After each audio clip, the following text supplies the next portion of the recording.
Hello বন্ধুরা, আজকে আমরা অজানা রহস্যের মাধ্যমে জানতে চলেছি গোপাল ভাঁড়ের মৃত্যু রহস্য পর্ব ৮। কৃষ্ণনগর রাজপ্রাসাদে সেই রাতে একটি রাজকীয় ভোজ ছিল। সবার মুখে হাসি, পাত্রে ভুরি ভোজ। রাজা কৃষ্ণচন্দ্র বসে আছেন আর পাশে গোপাল ভাঁড়, তার চিরসঙ্গী। গোপাল আজ একটু চুপচাপ, হাসছেন ঠিকই, কিন্তু চোখে এক ধরনের ক্লান্তি। রাজা জিজ্ঞাসা করলেন, কি ব্যাপার গোপাল, আজ তোমার মুখে সেই আগের ঝিলিক নেই কেন? গোপাল মৃদু হেসে বলল, মহারাজ, আজ হাসি নেই, আজ আমার জন্য শেষ ভোজ। সবার মনে কৌতূহল, গোপাল এমন কথা কেন বলছে? সেই রাতেই সকলের চোখের আড়ালে গোপাল হারিয়ে গেলেন। সকালে রাজবাগানে একটি পাথরের পাশে তার নিথর দেহ পড়েছিল। শরীরে কোনো আঘাতের চিহ্ন নেই, কিন্তু প্রাণ নেই। পাথরের উপরে লেখা, সত্য যখন রসিকতায় হারিয়ে যায়, তখন একজন রসিক মরেও সত্য রেখে যায়। রাজা কৃষ্ণচন্দ্র শোকস্তব্ধ। হত্যার তদন্ত শুরু হলো।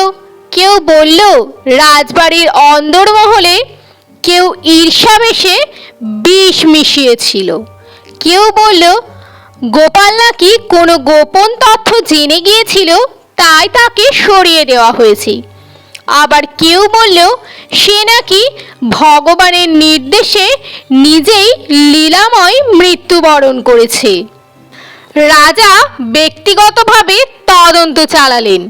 শেষে গোপালের ঘর থেকে পাওয়া গেল একটি গোপন ডায়েরি।